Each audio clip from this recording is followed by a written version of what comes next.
Bonjour à chacun d'entre vous et bienvenue à ce culte de l'Église protestante unie d'Anguin et de la vallée de Montmorency. Le maçon posait la brique sur le lit de ciment. D'un geste précis de sa truelle, il lui jetait une couverture et sans lui demander son avis, couchait par-dessus une nouvelle brique. À vue d'œil, les fondations montaient. La maison pourrait s'élever haute et solide pour abriter des hommes, des femmes, des enfants. J'ai pensé, Seigneur, à cette pauvre brique enterrée dans la nuit au pied du grand immeuble. Personne ne la voit, mais elle fait son travail et les autres ont besoin d'elle.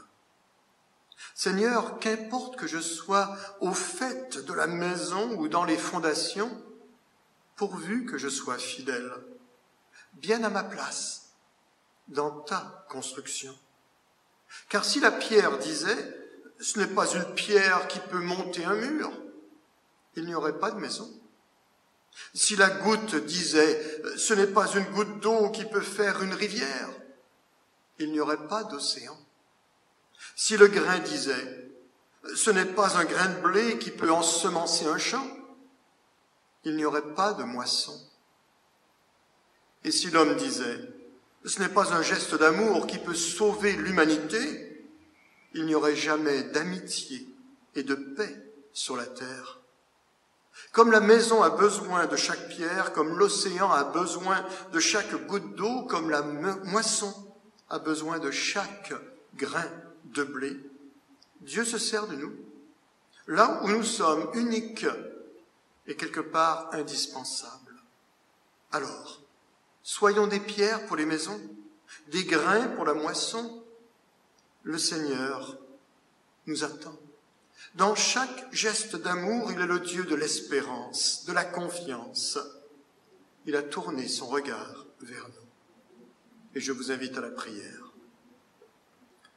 Oui, Seigneur, ma maison, tu la connais. Tu sais les belles pierres bien taillées que j'aime montrer à tout le monde. Mais tu connais aussi les petits cailloux difformes cachés au fond de mon grenier. Ils font partie de ma maison.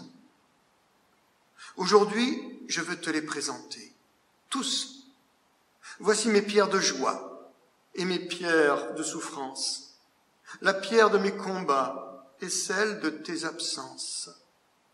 Voici mon agenda, mon travail, mes passions, toutes les pierres de ma foi et celles de ton pardon.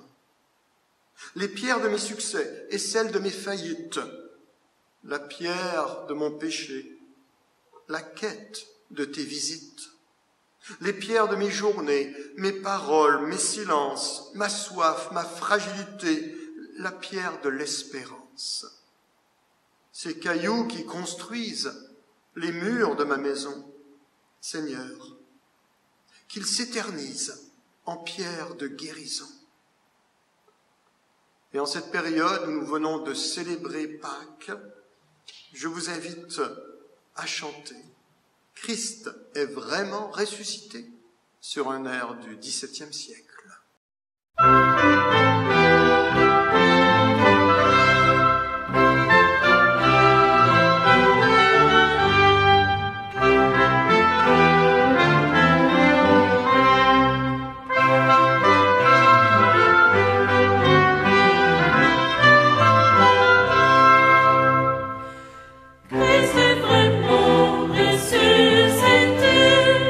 Ne cherchons plus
célébrer la résurrection du Christ.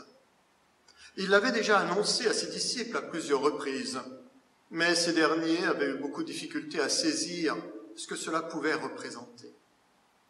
Même à une occasion, il avait affirmé clair et net, devant des amis et devant des disciples, « Je suis la résurrection ».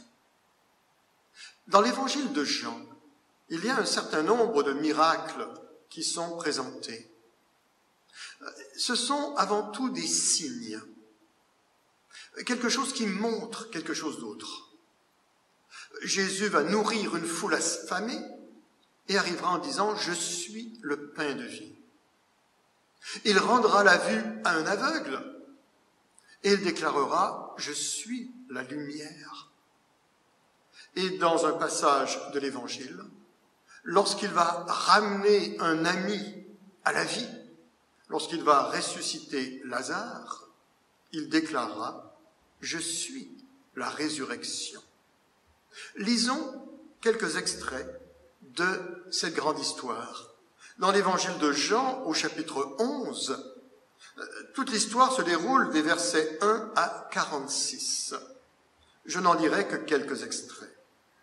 Au verset 1, il y avait un homme malade, Lazare, de Béthanie, village de Marthe et de Marie, sa sœur.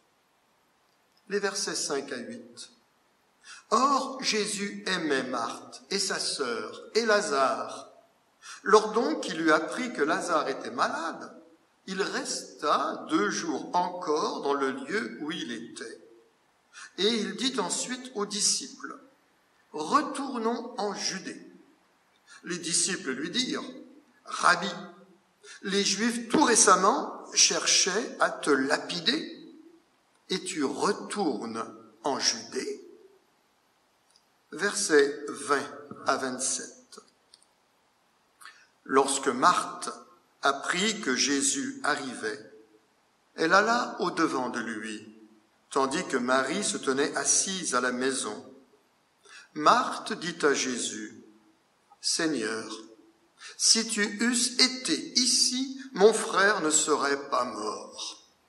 Mais maintenant même, je sais que tout ce que tu demanderas à Dieu, Dieu te l'accordera. » Jésus lui dit, « Ton frère ressuscitera. » « Je sais, lui répondit Marthe, qu'il ressuscitera à la résurrection au dernier jour. » Jésus lui dit, « Je suis la résurrection et la vie. Celui qui croit en moi vivra, quand même il serait mort. Et quiconque vit et croit en moi ne mourra jamais. Crois-tu cela ?» Elle lui dit, « Oui, Seigneur. Je crois que tu es le Christ, le Fils de Dieu, qui devait venir dans le monde. » Les versets 34 à 38. Jésus dit, « Où l'avez-vous mis ?» « Seigneur, lui répondirent-ils, viens et vois. » Jésus pleura. Sur quoi les Juifs dirent, « Voyez comme il l'aimait. » Et quelques-uns d'entre eux dirent, « Lui qui a ouvert les yeux de l'aveugle, ne pouvait-il pas faire aussi que cet homme ne mourût point ?» Jésus, frémissant de nouveau en lui-même, se rendit au sépulcre. C'était une grotte, et une pierre était placée devant. Verset 41. Ils ôtèrent donc la pierre, et Jésus leva les yeux en haut et dit, « Père, je te rends grâce de ce que tu m'as exaucé. » Ayant dit cela, il cria d'une voix forte, « Lazare, sors !» Et le mort sortit. Que le Seigneur bénisse la lecture de sa parole. À la différence de la résurrection de Jésus, Lazare, qui reviendra à la vie, mourra à nouveau, des années plus tard. Le Christ, sa résurrection, est d'un ordre différent. Il est, selon les textes, le premier-né d'entre les morts, une victoire absolue et totale. Il avait pourtant dans ce texte déclaré de façon bien claire à Marthe, à Marie, aux gens qui sont là, aux disciples qui sont là, « Je suis la résurrection et la vie ». Relisons d'ailleurs ce petit intermède, ce petit échange des versets 25, 26 et 27. « Je suis la résurrection et la vie. Celui qui croit en moi vivra quand même il serait mort. Et quiconque vit et croit en moi ne mourra jamais. Crois-tu cela ?»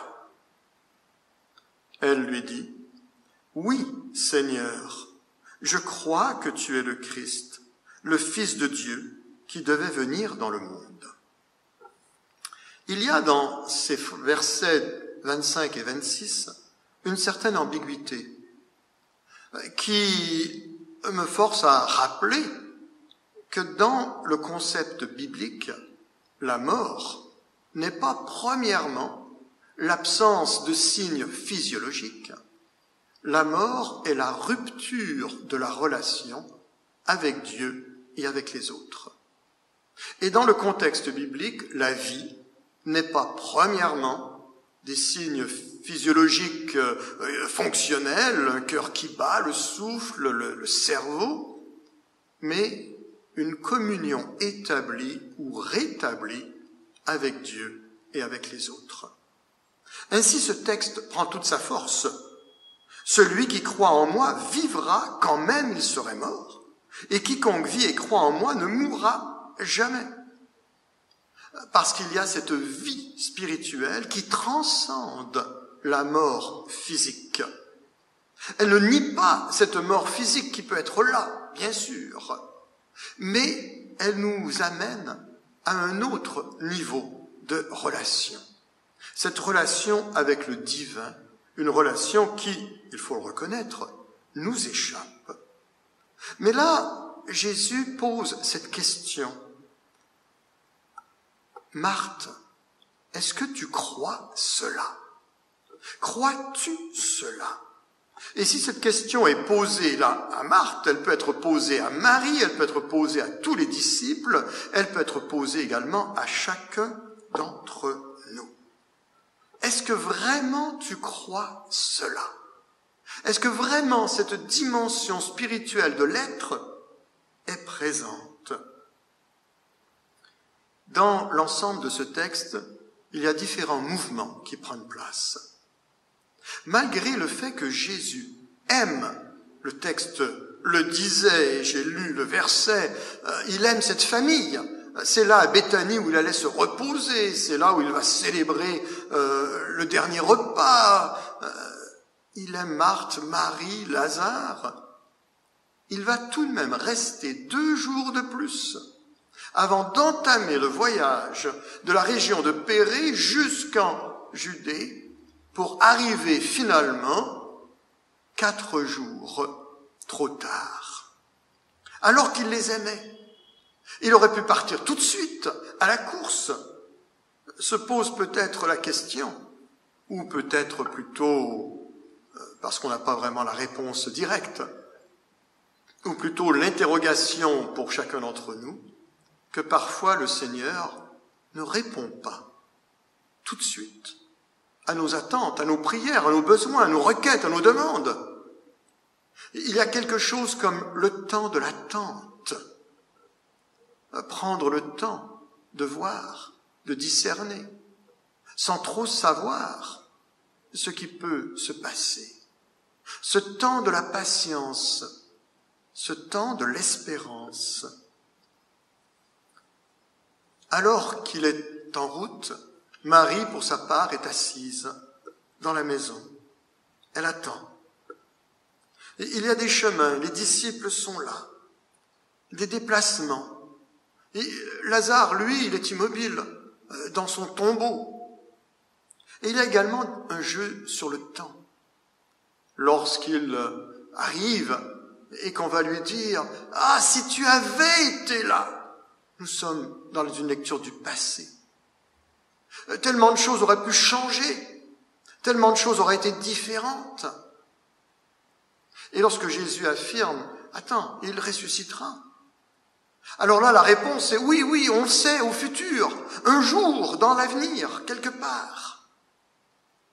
Et Jésus doit rectifier cela. Ce n'est ni au passé, ni à l'avenir, mais surtout au présent que les choses se passent.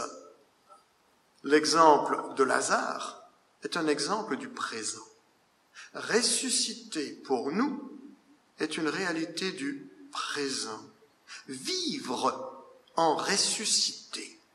C'est ce que l'apôtre Paul dira aux Colossiens en utilisant le présent. Vous êtes ressuscités avec le Christ. Si on regarde également dans ce texte, on y voit un autre élément de symbolique. Lazare est dans une grotte. Il y a une grosse pierre qui est là, roulée devant l'entrée. Lorsqu'il sortira, il y aura des bandelettes, des bandages, un linge qui sera là. Il est dans cette tombe depuis un certain temps. Un des versets dira qu'il sent déjà différents détails qui sont là, qui nous amènent à nous poser la question s'il n'y a pas dans cet acte de résurrection des prémices de ce qu'il allait lui-même vivre, le Christ. Et pour montrer à ses disciples qui sont là aussi présents qu'il est réellement la résurrection et la vie, c'est un événement qui anticipe celui du Christ. Cette marche de Jésus vers Lazare est une marche également vers sa propre mort. Je suis la résurrection et la vie. Une autre traduction dira « c'est moi qui suis la résurrection et la vie », mettant vraiment l'accent sur ce « je suis ». Je me permets de souligner à nouveau quelque chose que je mentionne régulièrement. Jésus n'a pas dit « je vais vous enseigner quelques principes de la vie ». Je vais vous expliquer ce que peut être la résurrection. Je vais vous indiquer quel est le chemin. Non, à chaque fois, il utilise une formule. Je suis le chemin. Je suis la vie. Je suis la résurrection. Et ce « je suis » résonne également pour la population juive qui est là comme un écho de ce qui s'était passé sur la montagne lorsque Moïse, rencontrant Dieu, Dieu se révèle à lui sous la forme du « je suis ». Alors résonne à nouveau pour nous cette phrase « Crois-tu cela ? Crois-tu qu'il est ?» En utilisant le verbe « je suis », au lieu des différents verbes enseigner, montrer, expliquer, tout cela, nous situons dans le registre de la relation personnelle, de l'être, et non pas dans le registre de la connaissance et du savoir. Et donc, dans ce registre-là, il y a ce défi de croire, de mettre sa confiance dans un individu, dans les paroles, dans des déclarations qui vont au-delà de notre connaissance, de notre savoir des choses. Crois-tu cela? Jésus avait déjà évoqué précédemment en disant « Je suis la lumière du monde ». Un bout de verset dans ce chapitre 11 que je n'ai pas mentionné ou que je n'ai pas lu, où il disait à ses disciples, lorsque les disciples lui disent « Attends, tu veux qu'on y aille à Jérusalem alors qu'ils veulent te lapider, ils veulent t'attraper, ils veulent te faire prisonnier ?» Et Jésus à nouveau parle de lumière. Il parle qu'il faut marcher pendant le jour, que cette lumière du monde qui est là, qu'il faut faire attention à la nuit et que cette lumière doit être en nous. Cette lumière qui peut être en nous, qui nous permet d'éclairer l'âme de notre être, qui nous permet de voir avec des yeux nouveaux. Crois-tu cela? Au silence laissé par la mort de son ami, Jésus oppose le cri de la vie. Il ne se contente pas de le ressusciter. Il va prier Dieu, il va le remercier et il va crier « Lazare, sors !» Il pousse à l'action. Il nous oblige à sortir de nos tombeaux. Et il le fait quelque part avec amour. Comme il avait pleuré sur Lazare, partageant la peine de ceux qui pleuraient, il partage également leur joie, car il est là, à la sortie du tombeau, prêt à nous accompagner sur le chemin tracé par Dieu. Il aurait pu imposer ce chemin, dire à Marthe « Crois cela !» Mais il lui pose bien cette question « Crois-tu cela ?» Il faut quelque part, dans cette liberté que nous avons, mettre notre foi et notre confiance en lui. Car c'est ça la foi, la confiance. Une confiance, se sentir en sécurité. Parfois une confiance un peu aveugle extérieurement, mais illuminée par cette lumière intérieure. Aujourd'hui, nous vivons des périodes de doute, des périodes de crainte, des périodes de maladie, des périodes de deuil, d'inquiétude sur le lendemain, de découragement, de burn-out, et j'en passe. Et c'est pour cela que la question résonne encore aujourd'hui. Crois-tu cela? Au-delà du savoir des choses, au-delà de l'assurance de ce que demain peut être, avoir confiance que Dieu nous accompagne sur cette route. Marthe répondra oui, je crois. Et quelque part, en le disant, elle ressuscite, elle aussi. Elle revient quelque part à la vie. Pour nous également, malgré les moments difficiles, malgré les épreuves, croire que Dieu, qui est si bon, nous accompagne. C'est le titre du chant que je vous invite à chanter maintenant. Mon Dieu est si bon.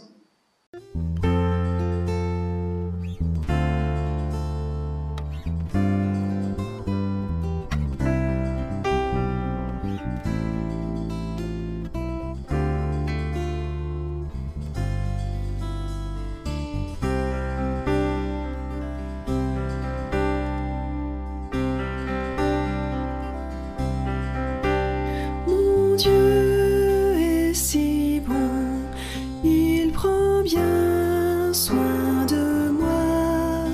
Ce Dieu si fidèle, sais-tu qu'il pense à toi? Il voudrait t'aider dans tes difficultés. Il faut que tu viennes à lui tel que tu es. Dieu sait si bien ce qui te semble lourd, qui te fait mal, te trouble chaque jour. Il connaît tes besoins, ta peur du lendemain. Avec mon Dieu, tu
Et nous arrivons au terme de cette célébration aujourd'hui.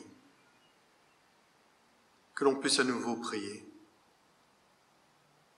Parce que le monde est beau et que la beauté est une chose fragile et que nous sommes les gérants de la création, nous avons besoin de toi, Seigneur. Parce que le savoir paraît illimité et que nous ne savons pas ce qui est au-delà de notre savoir, nous avons besoin de toi, Seigneur. Parce qu'il nous est possible de vivre sans toi, que nous sommes libres de nous opposer à toi et que nous pourrions idolâtrer notre propre bon sens, nous avons besoin de toi, Seigneur. Parce que tu vins parmi nous et que tu t'assis à nos côtés, parce que tu nous entendis parler alors que nous l'ignorions, et que tu guéris nos douleurs et nous permis de te blesser, puisque tu nous aimas jusqu'à la fin et triomphas de toutes nos haines, alors nous avons besoin de toi, Seigneur. Viens nous accompagner sur nos chemins, sur nos routes. Sois présent à nos côtés. Que l'on ressente ou non, que l'on sache ou non, que par moments on ait l'impression d'être seul et que parfois on se retrouve comblé de joie. Quoi qu'il en soit, viens avec nous, Seigneur. Nous avons besoin de toi, Seigneur. Notre Père qui es aux cieux, que ton nom soit sanctifié, que ton règne vienne, que ta volonté soit faite sur la terre comme au ciel. Donne-nous aujourd'hui notre pain de ce jour. Pardonne-nous nos offenses, comme nous pardonnons aussi à ceux qui nous ont offensés. Et ne nous laisse pas entrer en tentation, mais délivre-nous du mal, car c'est à toi qu'appartiennent le règne, la puissance et la gloire pour les siècles des siècles. Amen. Et que le Dieu de toute grâce soit avec chacun d'entre nous. Que la lumière du ressuscité nous permette de mieux voir et apprécier la vie et de vivre jour après jour en ressuscité. Amen. Et bonne journée à chacun d'entre vous.